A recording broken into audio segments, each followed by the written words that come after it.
Hey everyone, this is Mike from Real Life Counseling, and today we're going to talk about how to increase happiness, optimism, and hope and positivity in the present. Now, this is actually kind of complicated, right? So, stick with me on this. So, there are two ways, according to Dr. Seligman, of increasing your positivity and happiness in the present. And that's to maximize the pleasures and the gratifications.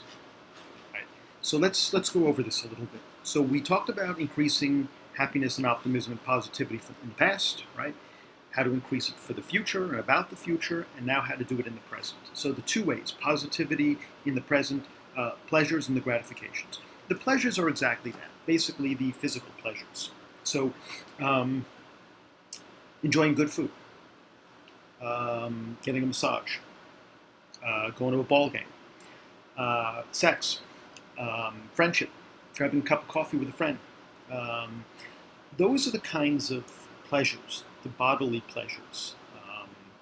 There are higher pleasures as well, where you spend time with your child and you play with your dog, and that's a little bit higher than just the bodily pleasures, but you try to maximize those pleasures. So that's the first thing. And how do you do that? Well, first of all, you savor it. You take time to really enjoy it. So, for example, if you're having good food, enjoy that first bite, right? Because the first bite and the first sip is usually the best, right? And each time you eat and sip, you kind of get used to it now, right? But it's that first taste or two that's really good, right? When you jump into a hot shower after a long day feeling grimy, boy, does that feel good, right? Now, if you keep staying in the shower a long time, you start to get tired of it, and maybe you prune up a little bit, but certainly in the beginning. So what you do is you just really savor the moment, really take it in and enjoy it. And that connects to the second part of being mindful, the mindfulness, just being present, being in the moment. So you're savoring it and you're thinking about it and you're focusing on it. And that really makes you present in the moment, and you kind of maximize these pleasures. And the third way, actually, in some ways, is the most important. You actually space them out, meaning that if you do it every day, you're going to get tired of it. You're going to get acclimated to it. It won't feel the same every time you do it, but spread it out every couple of days, every week. If you get a massage every day, look, it's going to feel good no matter what, but you're going to lose something from it. But if it's once a week or once a month, then you kind of fall down a little bit, and then you get the high again, right? If you have rich food every day, or even 2 or 3, it's almost too much. But every once in a while, right? You get, if you're into steak, right, or lobster, if you have it every day. I don't know how you can have it every day, but if you did, it's not. But once in a while, you really enjoy it, right? It really makes it. So stretching it out a little bit. And by the way, this is the book that I'm using, Authentic Happiness by Dr. Seligman. So stretch it out. So those are the ways to maximize the pleasures, right? The second way to maximize happiness and optimism in the present is through the gratifications. So basically what you're doing is, this is basically, we all have what he calls our signature strengths. And I'm just going to look at here some of the signature strengths that he talks about. Wisdom. That's just you. You just love wisdom. You love learning, wisdom and learning.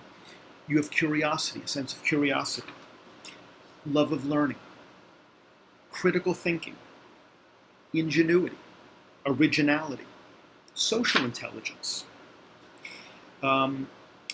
Maybe you have courage. That's another signature strength. Bravery and valor. Perseverance, industry, integrity, honesty. How about kind of love and sense of humanity? Kindness, generosity, loving. How about a sense of justice? Citizenship, duty, fairness and equity, leadership. All right? And finally, temperance, humility, modesty, discretion, prudence. Okay? And there is one more that is, it's more spiritual, but he calls it transcendence. Existential therapy, like logotherapy, talks about this as well. This is the appreciation of beauty and excellence. This is where a sense of gratitude comes in. Hope, open-mindedness, future-mindedness, and spirituality. Could be religion. And forgiveness. And a sense of mercy. The quality of mercy is not strained, as Shakespeare said. Those are examples of people's signature strengths. You don't have all of them. You may not have all of them, but you have a bunch. And those are the ones that speak to you. Now, I mentioned a whole bunch of them, but there's a number of them that really speak to you. That you say, this is who I am. That's me. I've got the kindness, the caring. I'm involved in my community. I have hope for the future. I'm very forgiving. That's me. Those are me. If you utilize those signature strengths every day in some way, that also gives you a sense of happiness and satisfaction and meaning in the present. So you have the bodily pleasures, which are more temporary and more fleeting, but still important.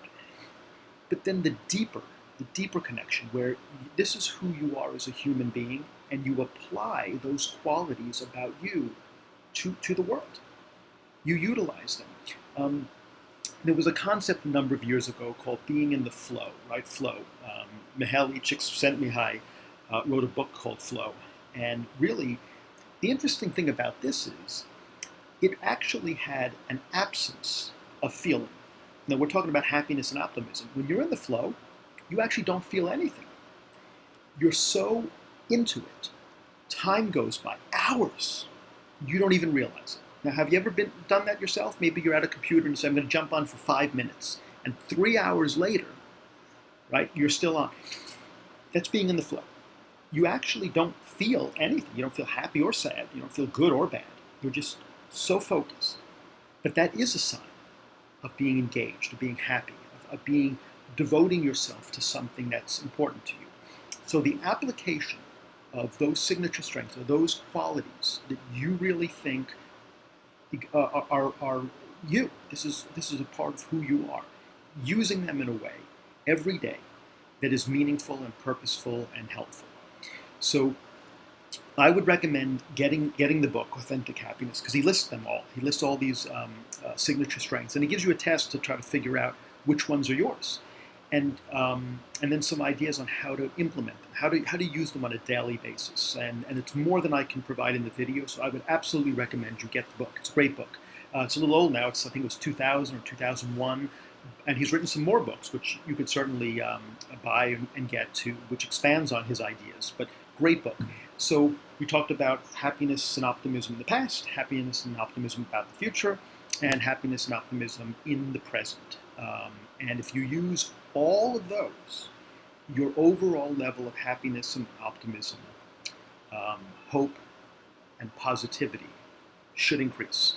Let me know. Please let me know in the comments. If you like this video, please hit like. If you want to subscribe, please welcome to the family. And if you want to get notifications about new videos, hit the bell, and I'll see you next time. Thanks.